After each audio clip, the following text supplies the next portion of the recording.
అమ్మ జయంతి రోజునే తన పొలిటికల్ ఎంట్రీగా మార్చుకోబోతున్నారు జయ మేనకోడలు దీప. జయలలితకు నివాళులర్పించిన దీప సాయంత్రం కొత్త పార్టీ ఏర్పాటు ప్రకటన చేస్తానంటున్నారు.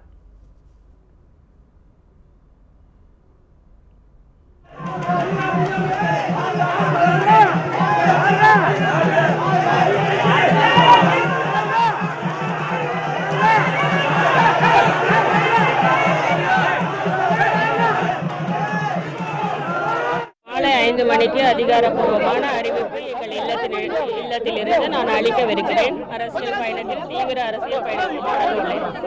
செல்லாது மட்டுமில்லை, மக்கள் இதை ஏற்கவே கூடாது என்பது எனது தாழ்மையான வேண்டுகோள். இவ்வளவு காலமாக மௌனம் சாதித்தவர்கள் திடீரென்று அதை கலைத்துவிட்டு ஏதேதோ புலம்புவது போல் தெரிகிறது. இதற்கு பின்னால் அரசியல் உள்நோக்கங்கள் இருக்கும் என்பது என்னுடைய கருத்து. காலம்தான் பதில் சொல்ல வேண்டும். இப்பொழுது இது பற்றி நான் விவரிக்க விரும்பவில்லை.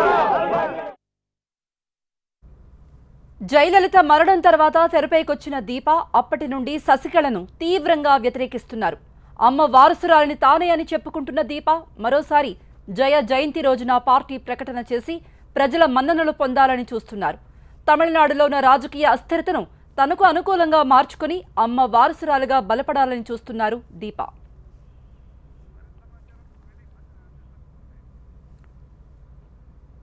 మరింత సమాచారం మా ప్రతినిధి మురళిని అడిగి తెలుసుకుందాం. మురళి, జయ మరణం ముందు దీప ఎవరు అనేది తమిళ ప్రజలకు కూడా చాలా వరకు తెలియదు. మరి ఇప్పుడు దీప వస్తున్నారు. దీప వెన్నంటి ఉన్న నాయకులు ఎవరైనా ఉన్నారా? ఇప్పటికే పన్నీర్ సెల్వం గురించి ఆమెతో కలిసి వస్తారా అన్నటువంటి ఊహాగానాలు కూడా వస్తున్నాయి. తమిళ ప్రజలకు దీప మీద ఉన్నటువంటి అభిప్రాయం ఏంటి? మొదటి కూడా దీపం నమ్మి అంటే శశికళను వ్యతిరేకిస్తున్న ప్రతి ఒక్కరు కూడా దీపం వెంట నడవాలనుకున్నారు. ఆమె ఇంటికి షూ కట్టారు, ఆమెపై రాజకీయాల్లోకి రావాలని ఒత్తిడి తెచ్చారు. అయితే అప్పుడప్పుడు మీడియా సమావేశాలు ఏర్పాటు చేసి తను భవిష్యత్తు ప్రణాళిక ఏంటి అనేది త్వరలోనే ప్రకటిస్తానని గత 2 నెలలుగా చెప్తూనే ఉన్నారు. అయితే మొత్తానికి ఇవాళ జయలలిత జయంతి సందర్భంగా తన కార్యాచరణ ప్రకటిస్తానని చెప్పారు. అయితే ఉదయం సమాధి వద్దకు వచ్చినప్పటికీ సాయంత్రం నేను అన్ని విషయాలు కూడా మీడియా ముందు చెప్తానని చెప్పినటువంటి దీప ఏం చెప్పబోతున్నారు? మొదటి నుంచి కూడా ఒక క్లారిటీ లేకుండా సాగదీసే ధోరణిలో ఉన్నారు దీప.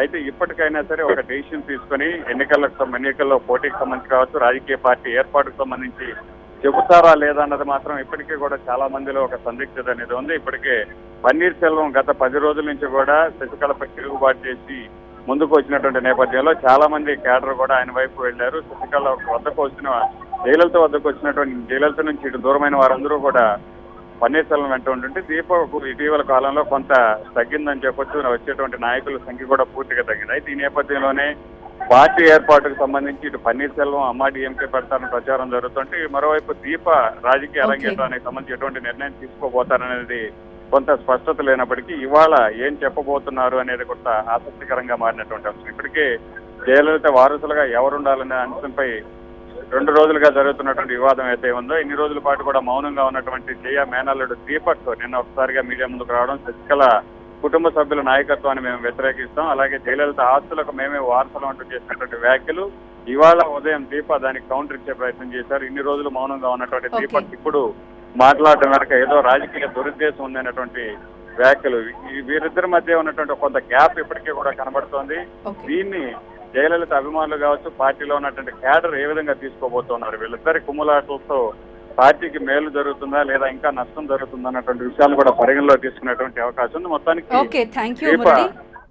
మొత్తం మీద ఈ రోజు దీప పార్టీని ప్రకటించబోతున్నారు. పార్టీ పేరేంటి, ఆమె వెంట వచ్చే నాయకులు ఎవరెవరు, జయ మరణం తర్వాత ఖాళీ అయిన నియోజకవర్గం నుండి దీప పోటీ చేస్తారా, ఈ విషయాలన్నింటి మీద కూడా ఈ రోజు సాయంత్రం ఒక క్లారిటీ వచ్చే వీలుంది.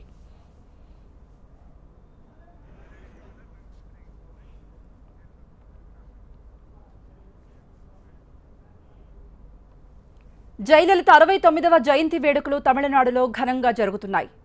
పోటీగా వేడుకలు నిర్వహిస్తున్నారు శశికళ, పన్నీర్ సెల్వం వర్గాలు. శశికళ జైల్లో ఉంటే ఆమె వర్గీయులు హడావిడి చేస్తున్నారు. మరోవైపు పన్నీర్ సెల్వం వర్గం కూడా అమ్మ జయంతిని గ్రాండ్గానే చేస్తున్నాయి.